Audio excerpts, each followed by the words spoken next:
Hello, this is Herbie, and today I'm going to be putting on my Handlebar Risers on my 2022 KPR 200, and I want to show you what it looks like to be sitting on a bike before I put the Handlebar Risers on it, and after I put the Handlebar Risers on it.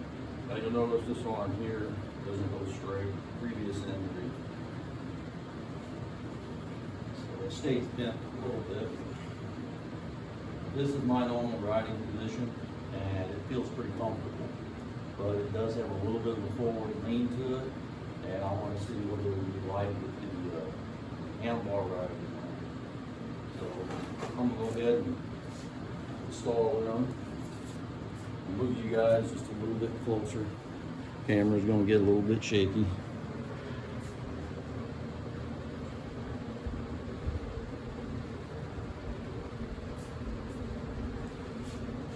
Okay, first thing you want to do, you want to protect your investment. Get something to protect it in case you drop something. I couldn't imagine anybody dropping anything, but it does happen. And here are the handlebar risers. There's the part number. One has an L for left, and the other has an R for right. As you can tell, there's marks on them because this is take two. The first time I put them on, see which corner is it? This corner right here, the brake line was digging into that corner and hitting on it. And I thought, well, why is it doing that? Because I had the left on the left-hand side as you sit on the bike, which is normally the left-hand side, and this is the right-hand side as you sit on the bike. Well, what I found out was these go on the opposite. The right goes on the left goes on to the right. So I'll go ahead and get started on that.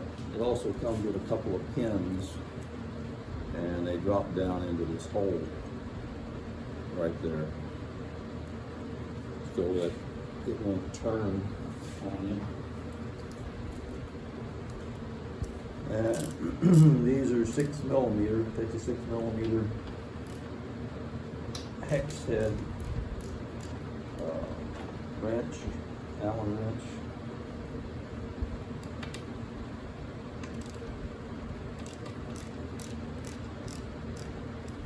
As you notice, these on my handlebar clip-ons only have one bolt, and on the risers they have two. That's because of the extra thickness on this. But this is the right, so I'm putting it on the left. We got to line the hole up with the pin that's on the triple tree. Same thing on the other side.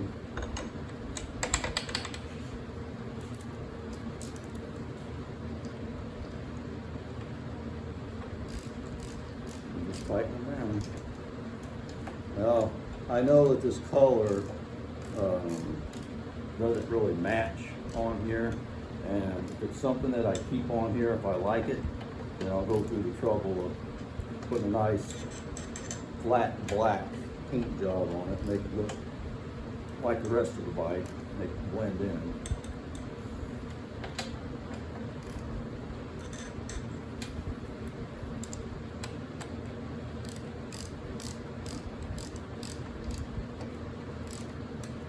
Then when you tighten these, when you tighten one, then you go back to the other, and then you go back to the one you just tightened, kind of go back and forth on it, because as you tighten one, the other one will loosen. So you gotta make sure you get them both tight.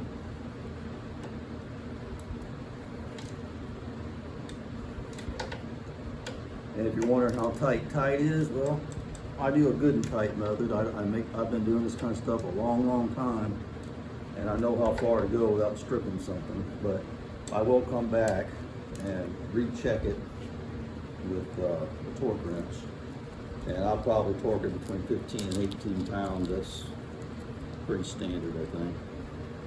And then you take your little pins, which really is nothing more than a short piece of all thread. drop it in holes. Slide it over and line it up. This one here is a little bit tighter to get on because of the brake line.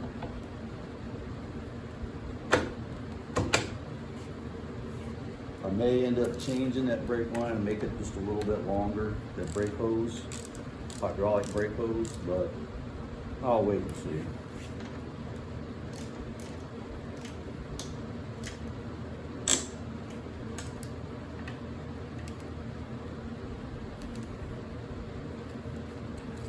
Okay. Pretty much done. Let me get this out of the way. And I'll move you guys back a ways where you can see me sitting on it again. Sorry about the shaky camera work. I'm not the best cameraman.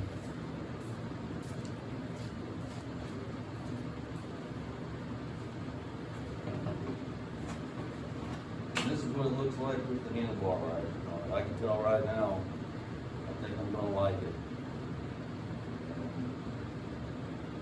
The way these things are designed, they're designed in the same fashion as the clip-on handlebars. So they were meant to go on this way. So if you do get you a set of them, put the right on the left and the left on the right.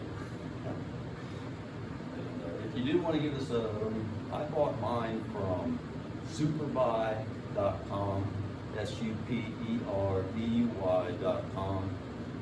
It's a little bit easier Chinese site to order from.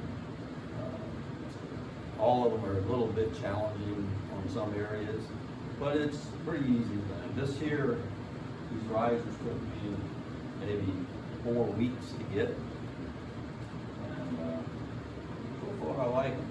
I'll have to see what it's like out riding with them, but it does feel comfortable. I didn't think I'd like them being so high, because I kind of like the forward lean a little bit, but I think I still have a little bit of the forward lean.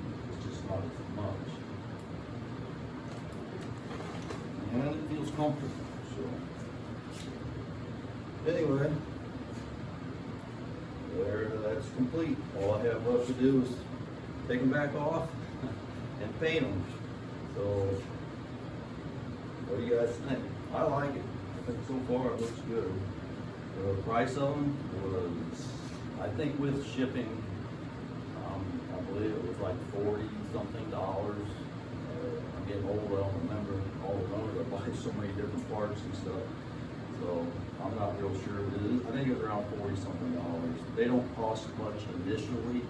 The shipping costs a lot. And I got the cheapest shipping method on this.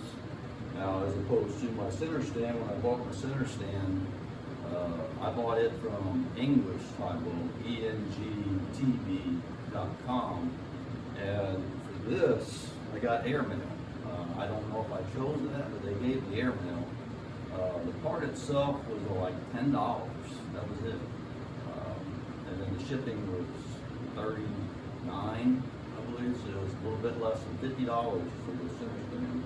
The last center stand I bought for a Suzuki E-Strom was like $280, almost $300. So $50, that's the one thing I love about the China bikes, is not only are they reliable and fun bike, but the parts on them are inexpensive. So they're really nice. There's something, I want to show you one more thing before I go. And I want you to see that I'm working on trying to get a riding video. Like I say, I'm new to all this, so it may take me a little time. I got to both go over my helmet, but I ride a lot. So I want to get this all done and ready to go. I want to go out and get a top speed. I want to get a cruising speed of 65, 70, and show you guys what that's looking. So, okay, so I'm done for now. Bye.